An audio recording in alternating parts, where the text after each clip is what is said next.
Vamos lá. Nenê, antes da gente falar hoje do jogo profissional, eu quero que você fale do comecinho. E goleiro, que é uma profissão, que é uma posição que não é fácil, né? Fala aí, se apresenta um pouco, começa contando um pouco sobre a história do João, qual a idade que ele começou, que cidade que você está. Inclusive tem um amigo que falou, pô, acho que eu conheço ela, o amigo é de Pindamonhangaba, ele falou, acho que eu conheço ela, já me mandou uma mensagem aqui. De Pindamonhangaba. Então, o João, ele começou muito cedo nesse mundo aí, porque eu sou técnica de natação, eu trabalho com alto rendimento, e os meus filhos, eu sempre fiz parte que eles fizessem parte do esporte. E o João Gabriel não foge da regra, o pai dele sempre jogou bola e foi sempre insistente com o João em relação a ser jogador, porque todo pai quer um filho jogador. É verdade. Né? Então, o que acontece? O João iniciou com 5 anos de idade a jogar bola, e a primeira frustração do João e a minha frustração foi levar o João Gabriel num campo de futebol e ele ficar desesperado porque o campo era muito grande. E aonde eu moro, em Pindamonhangaba, é uma cidade muito esportiva. Então, eu levei o João para jogar futebol de salão, porque o campo assustou o João Gabriel. Então, trocando os miúdos, assim, ele foi para o futebol de salão, mas não era todo mundo que queria o João, porque o João era muito grande, muito desengonçado. E aí ele entrou num time chamado Grêmio União, que é um time da cidade, que é um projeto social, e começou a jogar. Com 7 para 8 anos, o João Gabriel jogava na linha, com 5 até 6, e por coincidência um garoto do time dele, que era goleiro, se machucou e não tinha quem entrasse. E o João Gabriel brincava de goleiro. Ele entrou e nunca mais saiu. Então, foi muito engraçado.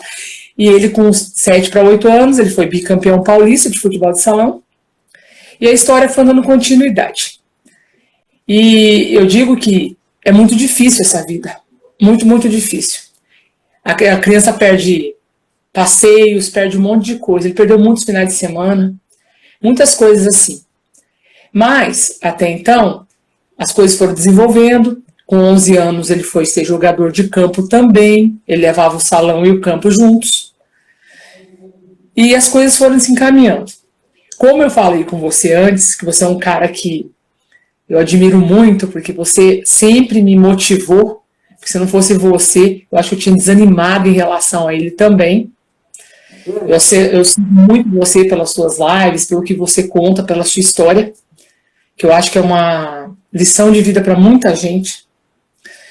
Então, o que acontece? O João Gabriel continua jogando futebol, e a insistência não era só minha, a insistência era do pai também, porque o pai queria muito que ele fosse jogador, muito, muito mesmo.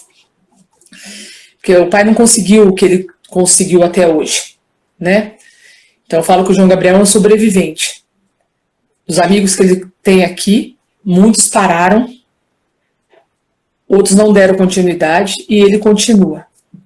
A minha insistência em relação a isso, porque eu acredito muito nele, muito, muito mesmo. Então, ele, com o tempo, ele foi se desenvolvendo no salão, foi bicampeão paulista, teve muitos títulos e tal. Depois ele foi para o campo. Com 14 anos, ele se destinou para o campo 100%. Se machucava muito no futebol de salão e ele não conseguia levar os dois já. Era muito campeonato. E aí ele foi para o Esporte Clube Taubaté, né? E lá se iniciou tudo o esperado em relação ao futebol de campo. Ficou um bom tempo lá e depois disso ele seguiu para frente. Aí ele foi fazer vários testes no Palmeiras, em vários lugares, mas ele não deu muita sorte. Como ele teve um campeonato paulista sub-17 muito bem visto no Taubaté, que o time do Taubaté é um time muito expressivo, uma visibilidade enorme, eu devo muito ao Esporte Clube Taubaté, pela oportunidade, pelas coisas que proporcionou para o meu filho. Ele foi visto pelo pessoal da Ponte Preta. E ele foi embora para a Ponte. Depois de um determinado momento, ele foi embora para a Ponte. Sim. Mas é muito, muito difícil. além de se doar nesse mundo todo, há muitos gastos, né? Então, hoje, por exemplo, existem muitas empresas de assessoria, mas nem todas as empresas de assessoria dão o respaldo que o atleta precisa. Então, eu falo que o maior empresário é o pai e a mãe, porque é aquele que investe 100% na situação. E eu digo para você que eu não me arrependo em nenhum momento de nada que eu fiz pelo meu filho. Nada. Valeu cada centavo da minha vida. Então, ele é um garoto que, hoje, eu posso dizer isso para você, que os sonhos são alimentados por pessoas como você, que acredita que existe um amanhã. E não é fácil. Ele sofreu muito, ele teve muitas lesões. Quando ele foi embora para fazer um teste na Chapecoense, ele conheceu uma empresa de assessoria que, por sinal, não foi muito bacana, porque apresentou uma coisa que não existia, né? Ele voltou para casa e muitas pessoas viraram as costas para ele. Muitas pessoas. Ele veio embora desiludido, porque ele é um garoto que é difícil se adaptar nos lugares que ele vai. Então, ele voltou e muita gente que apoiou quando ele foi, virou as costas para ele. Porque ele veio sem nada. Ele voltou pro nada. Nada Chapecoense. Isso.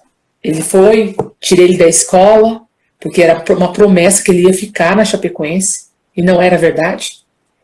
São promessas que a gente acredita, né? Tem muita gente que vende até carro, vende tudo por acreditar num sonho, né? Então ele foi, ficou mais de 40 dias lá, e foi muito difícil, muito. Até trazer ele de volta para casa, porque era Chapecoense, mas não era. Era um teste que não existia. Né? A gente acredita tanto nas pessoas e acaba se desiludindo com um monte de coisa. Aí voltou para casa, voltou para o Taubaté, de novo. Né? E ele tem um cara que gosta muito dele, muito, muito. O Chiquinho, preparador de goleiro do Taubaté, é uma das pessoas mais importantes na vida do meu filho e na minha vida.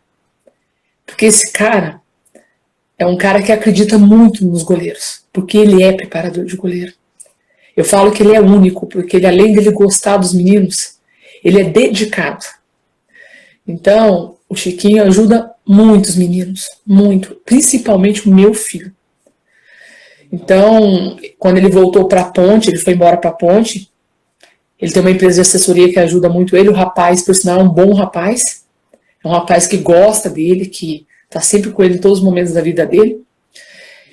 Mas eu vejo que esse mundo é muito ilusório, né? É um mundo muito ilusório. Porque você tem muitos gastos, muitas despesas, e você tem que sobreviver sozinho. A minha sorte é que eu sou professora e muita gente me ajuda, como você me ajudou muito. Então, muita gente me ajuda mesmo. Então, os seus vídeos ajudaram meu filho a ir para frente, né? Tanto que hoje eu mantenho, até hoje eu mantenho os seus vídeos com ele. Estou fazendo um novo vídeo, por sinal. Então, tudo tem que ter um respaldo, né? Não só financeiro, como emocional. E como eu sou mãe, eu sou mais mãe e pai, porque eu sou separada do pai do João, a trajetória é muito mais complicada. E várias vezes eu conversei com você da desistência do João, do desânimo, da falta de motivação.